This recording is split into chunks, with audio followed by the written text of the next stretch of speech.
آج ہم ایک بڑے بنیادی سوال پر بات کر رہے ہیں جو شاید ہم سب کبھی نہ کبھی سوچتے ہیں۔ کیا ہم اپنی ذہنی صلاحیتیں، اپنی قابلیتیں واقعی بہتر بنا سکتے ہیں؟ جی بالکل۔ ہمارے پاس جو مواد ہے وہ اسی سوال کی گہرائی میں جاتا ہے، خاص طور سے دماغ کی لچک یعنی نیوروپلاسٹسٹی، پھر ذہانت یا آئی کیو کا تصور، اور وہ کون سی حکمت عملی ہیں جن سے ہم اپنی کارکردگی بڑھا سکتے ہیں۔ اور یہ واقعی ایک اہم سوال ہے آج کل، کیونکہ دیکھیں پہلے تو یہی سمجھا جاتا تھا کہ بھئی جو آپ کی ذہنی صلاحیت ہے وہ بس پیدائشی ہے، فکسڈ ہے۔ ہاں یہی سنتے آئے ہیں۔ لیکن پچھلی کچھ دہائیوں کی جو تحقیق ہے نا، اس نے یہ پوری تصویر ہی بدل دی ہے۔ اب ہمیں پتا ہے کہ ہمارا دماغ وہ حیرت انگیز طور پر لچکدار ہے، یعنی بدلتا رہتا ہے۔ اچھا۔ جی، پوری زندگی بدلتا ہے۔ تو آج ہم یہی دیکھیں گے کہ یہ تبدیلی ہوتی کیسے ہے اور ہم سب اس سے فائدہ کیسے اٹھا سکتے ہیں۔ زبردست۔ تو مقصد آج کا یہ ہے کہ سمجھے کہ دماغ سیکھتا کیسے ہے، بدلتا کیسے ہے، آئی کیو پر کیا اثر پڑتا ہے چیزوں کا، اور کیا واقعی کوئی ایسی ٹیکنیکس ہیں، کوئی عملی طریقے جن سے ہم اپنی ذہنی کارکردگی بڑھا سکیں؟ بالکل۔ چلیں اس مشہور مارشمیلو ٹیسٹ سے شروع کر دیں، یہ بڑا دلچسپ ہے۔ ہاں، کلاسک ہے یہ تو۔ یہ 1970 کی دہائی کا تجربہ ہے۔ چھوٹے بچوں کو ایک کمرے میں بٹھایا، سامنے ایک مارشمیلو رکھی جی۔ اور کہا کہ بھائی یا تو ابھی کھا لو یا اگر 15 منٹ صبر کر لو تو ایک اور ملے گی انعام میں۔ ہاں بالکل۔ تو کیا ہوا پھر؟ تو نتائج وہ کافی حیران کن تھے۔ صرف کوئی 1/3 بچے تھے جو انتظار کر پائے۔ صرف 1/3؟ جی، لیکن اصل کہانی تو بعد میں شروع ہوئی، جب کئی سال بعد انہی بچوں کو دوبارہ دیکھا گیا، ان کا جائزہ لیا گیا۔ اچھا۔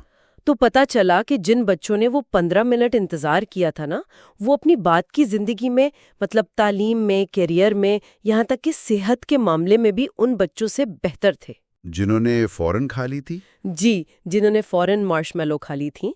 تو اس سے یہ بات سامنے آئی کہ یہ جو صلاحیت ہے نا، کہ آپ فوری مزے کو تھوڑی دیر ٹال سکیں، یعنی خود پر قابو رکھ سکیں، یہ مستقبل کی کامیابی کے لیے کتنی ضروری ہے۔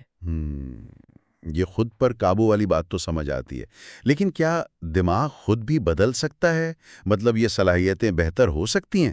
یہیں پر وہ نیوروپلاسٹسٹی آتی ہے نا؟ بالکل بالکل وہیں آتی ہے۔ یہ جو خیال ہے کہ دماغ پلاسٹک ہے، مطلب سخت نہیں ہے، لچکدار ہے، یعنی اسے بدلا جا سکتا ہے۔ جی، ہمارا دماغ سمجھے کہ ہر وقت خود کو ری وائر کر رہا ہوتا ہے، نئے کنیکشنز بنا رہا ہوتا ہے۔ پیدائش کے وقت تو اربوں نیورونز ہوتے ہیں۔ اربوں؟ جی، اور شروع کے سالوں میں ان کے درمیان بے تحاشا کنیکشنز بنتے ہیں جنہیں سائنیپس کہتے ہیں۔ یہ تعداد بچپن میں تو بہت زیادہ ہوتی ہے، پھر جوانی کے قریب آ کر کچھ کم ہو جاتی ہے، مطلب جو غیر ضروری ہیں وہ ختم ہو جاتے ہیں۔ اچھا، اسے پروننگ کہتے ہیں؟ ہاں، پروننگ یا چھانٹی کہہ لیں۔ بالغ ہونے تک ہمارے پاس ایک بہت مؤثر قسم کا نیٹ ورک بچ جاتا ہے، لیکن اہم بات یہ ہے کہ یہ نیٹ ورک فکسڈ نہیں ہے۔ اچھا؟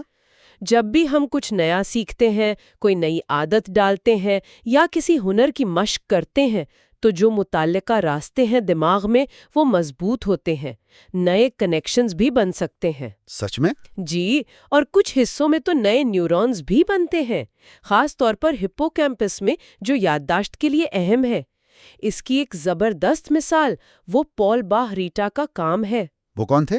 انہوں نے ثابت کیا کہ دماغ ایک سینس کی کمی کو دوسری سینس سے پورا کرنا سیکھ سکتا ہے، جیسے زبان پر کچھ الیکٹروڈز لگا کر توازن بہتر کرنا، یا آنکھوں کی بجائے کیمرے اور زبان سے دیکھنا سیکھنا۔ کمال ہے۔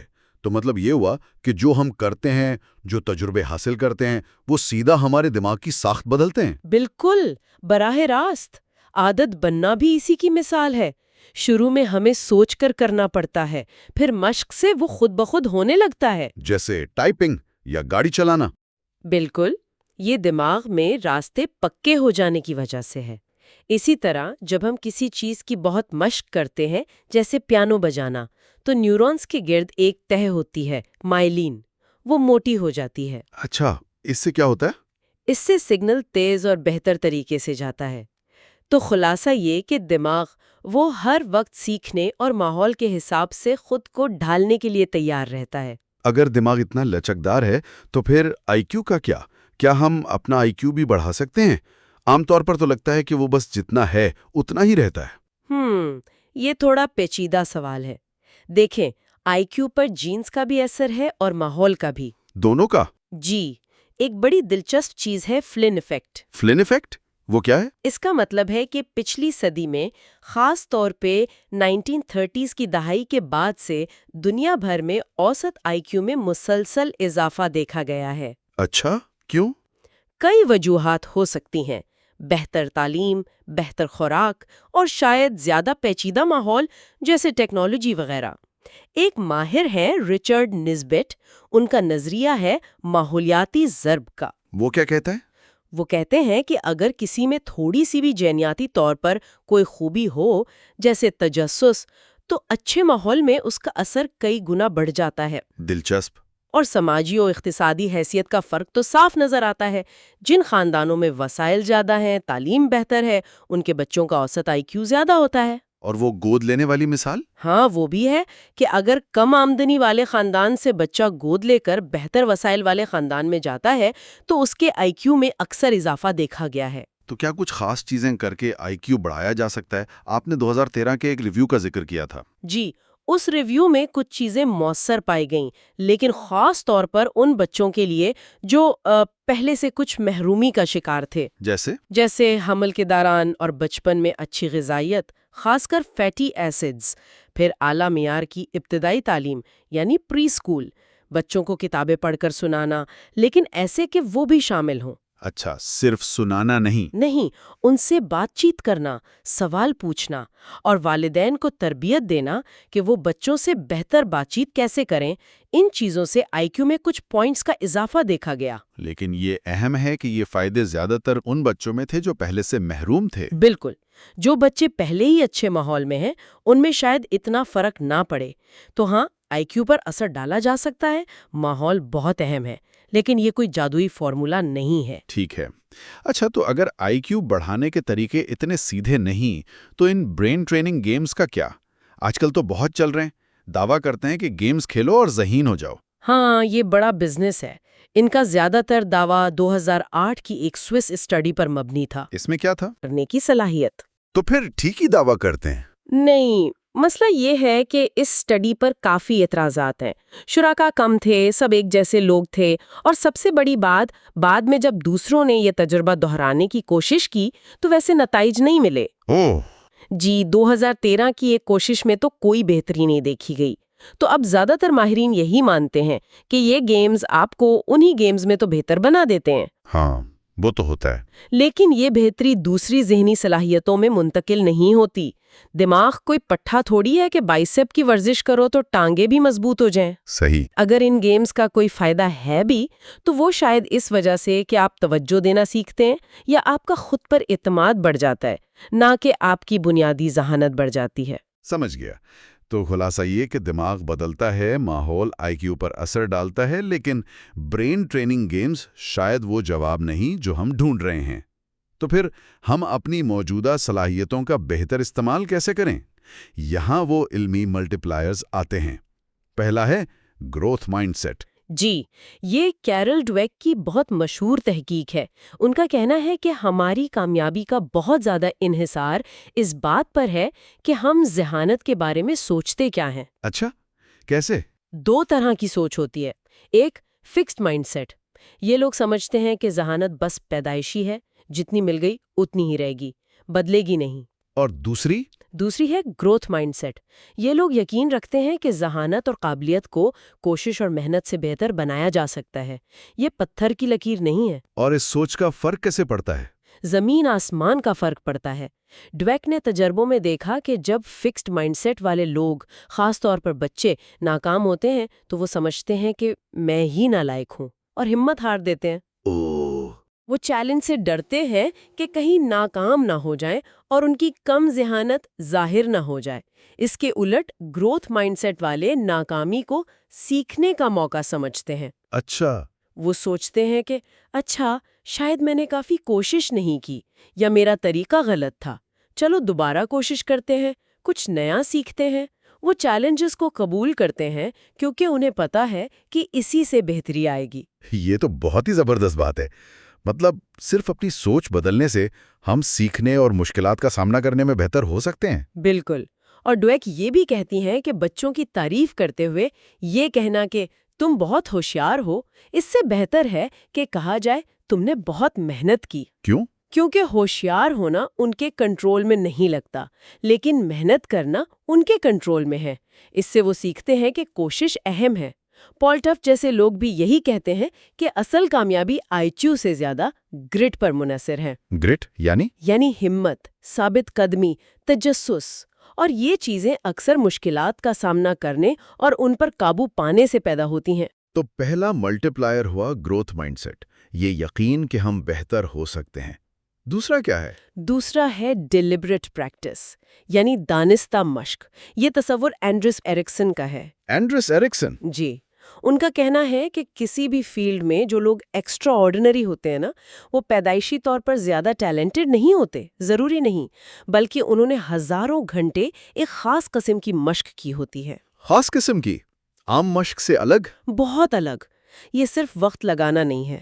دانستہ مشق بہت زیادہ فوکسڈ ہوتی ہے، اس کا ایک واضح مقصد ہوتا ہے، اور یہ ہمیشہ آپ کو آپ کی موجودہ سطح سے تھوڑا آگے دھکیلتی ہے۔ مطلب یہ مشکل ہوتی ہے۔ اچھا۔ اس میں آپ اپنی کمزوریاں پہچانتے ہیں، ان پر کام کرتے ہیں، اور آپ کو فیڈ بیک ملتا ہے کہ آپ کیسا کر رہے ہیں۔ یہ اکثر اکیلے میں کی جاتی ہے اور ذہنی طور پر بہت تھکانے والی ہوتی ہے۔ کوچ کا کردار بھی اہم ہوتا ہے؟ ہاں، اکثر ایک اچھے کوچ یا استاد کی ضرورت ہوتی ہے جو آپ کو گائیڈ کر سکے، فیڈ بیک دے سکے۔ ایرکسن کا وہ مشہور 10,000 گھنٹے والا اصول جو ہے، ہاں، سنا ہے۔ اس کا مطلب یہی تھا کہ ورلڈ کلاس لیول تک پہنچنے کے لیے اوسطاً اتنی دانستہ مشق لگتی ہے، صرف گھنٹے نہیں بلکہ صحیح قسم کی مشق۔ اور یہ مشق دماغ کو کیسے بدلتی ہے؟ کیا یہ بھی نیوروپلاسٹیسٹی ہے؟ بالکل، یہ سیدھا نیورو پلاسٹیسٹی ہے۔ دانستہ مشق آپ کے دماغ میں متعلقہ نیورل سرکٹس کو مضبوط کرتی ہے، وہ مائلینیشن بڑھاتی ہے جس کا ہم نے ذکر کیا، اور اس مہارت کے بہت تفصیلی مینٹل ماڈلز بناتی ہے۔ Mental models? ہاں، یعنی دماغ میں اس چیز کا ایک نقشہ سا بن جاتا ہے، لیکن یہ یاد رکھنا اہم ہے کہ یہ بہت اسپیسیفک ہوتی ہے۔ اگر کوئی شطرنج میں ماہر ہے تو وہ دانستہ مشق سے بنا ہے۔ وہ مہارت موسیقی میں کام نہیں آئے گی، اس کے لیے الگ مشق کرنی پڑے گی۔ سمجھ گیا۔ تو گروتھ مائنڈ سیٹ یقین دلاتا ہے اور دانستہ مشق وہ کام کرتی ہے۔ اب تیسرا ملٹی پلائر، نیمونکس، یعنی یادداشت کے اشارے، یہ کیا بلا ہے؟ بلا نہیں، بڑے کام کی چیز ہے۔ نیمونکس سمجھیں کہ ذہنی اوزار ہیں، ٹولز ہیں۔ کس کام کے لیے؟ معلومات کو یاد رکھنے اور جب ضرورت پڑے تو آسانی سے یاد کرنے کے لیے۔ یہ خود سیکھنا نہیں ہے، بلکہ جو سیکھا ہے اسے منظم کرنے اور حافظے میں رکھنے کا طریقہ ہے۔ اچھا، جیسے وہ ROY کوس قزح کے رنگوں کے لیے؟ بالکل، وہ ایک سادہ نیمونک ہے۔ مخففات یعنی ایکرونمز اسی کی قسم ہے۔ لیکن کچھ زیادہ پیچیدہ تکنیکیں بھی ہیں شاید۔ وہ میموری پیلس کیا ہے؟ ہاں، میموری پیلس یا لوسائی کا طریقہ بہت پرانی اور طاقتور ٹیکنیک ہے۔ قدیم یونانی استعمال کرتے تھے۔ کیسے کام کرتی ہے؟ آپ کوئی جانی پہچانی جگہ سوچتے ہیں، جیسے اپنا گھر، پھر جن چیزوں کو یاد کرنا ہے ان کی آپ بہت واضح بلکہ عجیب و غریب سی ذہنی تصویریں بناتے ہیں۔ عجیب و غریب کیوں؟ کیونکہ عجیب چیزیں زیادہ آسانی سے یاد رہتی ہیں۔ پھر آپ ان تصویروں کو اپنے گھر کی مختلف چیزوں سے جوڑ دیتے ہیں، دروازہ، میز، صوفہ، کھڑکی وغیرہ۔ اگر ترتیب یاد رکھنی ہے تو آپ تصور میں اس گھر میں ایک خاص راستے پر چلتے ہیں اور ترتیب سے وہ تصویریں رکھتے جاتے ہیں۔ یہ کام کیوں کرتا ہے؟ کیونکہ ہمارا دماغ الفاظ کے مقابلے میں تصویروں اور جگہوں کو یاد رکھنے میں بہت بہتر ہے۔ اچھا۔ میموری پیلس ان دونوں چیزوں کا فائدہ اٹھاتا ہے۔ مارک ٹوین کی مثال دیتے ہیں کہ وہ اپنی تقریریں یاد کرنے کے لیے نوٹس نہیں بلکہ خاکے بناتے تھے اور چیزوں کو جگہوں سے جوڑتے تھے۔ زبردست۔ اور کوئی تکنیک؟ ایک پیگ میتھڈ ہے، اس میں آپ نمبروں کو قافیہ والی تصویروں سے جوڑتے ہیں، جیسے 1 بن، 2 شو، 3 ٹری۔ پھر ان تصویروں کو خونٹیوں کی طرح استعمال کر کے فہرستیں یاد کرتے ہیں۔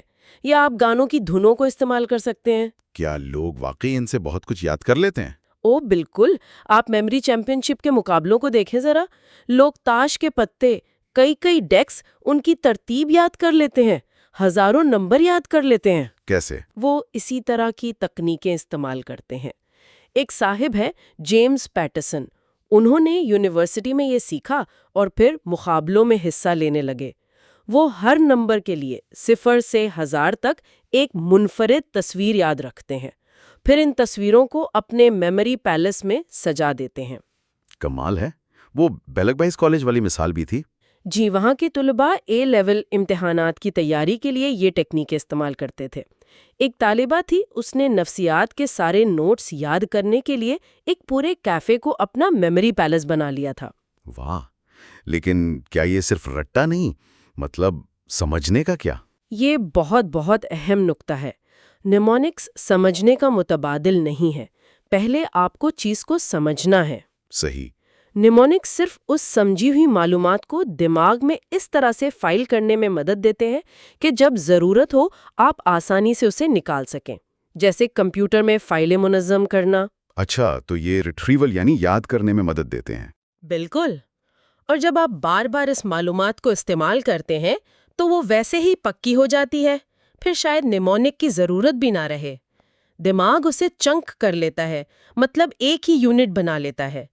یہ پائلٹس کے لیے، سرجنز کے لیے، موسیقاروں کے لیے، سب کے لیے مفید ہے جنہیں پیچیدہ معلومات فوراً اور صحیح یاد کرنی ہوتی ہیں۔ زبردست۔ تو آج کی اس ساری بات چیت کو اگر سمیٹیں تو لگتا ہے کہ سب سے بڑا پیغام یہی ہے کہ بھئی ہماری ذہنی صلاحیتیں وہ پتھر پہ لکیر نہیں ہیں۔ بالکل نہیں۔ کوشش سے، توجہ سے اور صحیح طریقوں سے ہم اپنے دماغ کو بدل سکتے ہیں اور اپنی قابلیتوں کو بڑھا سکتے ہیں۔ بالکل۔ گروتھ مائنڈ سیٹ ہمیں وہ یقین دیتا ہے کہ ہاں، بہتری ممکن ہے۔ دانشتہ مشق وہ گاڑی ہے جو اس بہتری کی طرف لے جاتی ہے، اور وہ سچ مچ ہمارے دماغ کو بدلتی ہے۔ اور نیمونکس جیسے اوزار اس سفر میں ہماری مدد کرتے ہیں کہ ہم سیکھی ہوئی چیزوں کو سنبھال سکیں۔ تو مہارت کے لیے شاید کوئی غیر معمولی جینز نہ چاہیے ہوں، لیکن ہمت، ثابت قدمی اور صحیح طریقے سے محنت کرنے کی صلاحیت وہ ضرور چاہیے۔ تو آخر میں یہی بات ہے کہ اگر کوئی کچھ بھی حاصل کرنا چاہتا ہے تو سیکھنے کا طریقہ سیکھنا یہ سب سے اہم ہے۔ ہماری کوششیں ہی ہماری حدیں بناتی بھی ہیں اور توڑتی بھی ہیں۔ اور چلتے چلتے سننے والوں کے لیے ایک سوال چھوڑ جاتے ہیں۔ اب جب آپ یہ جانتے ہیں کہ آپ کی کوشش آپ کے دماغ کو بدل سکتی ہے اور کچھ خاص طریقے ہیں جن سے آپ اپنی صلاحیتیں بڑھا سکتے ہیں، تو وہ کون سا ایک چھوٹا سا آسان سا قدم ہے جو آپ آج ہی اٹھا سکتے ہیں اپنی سیکھنے کی عادتوں کو یا اپنی سوچ کو بہتر بنانے کے لیے؟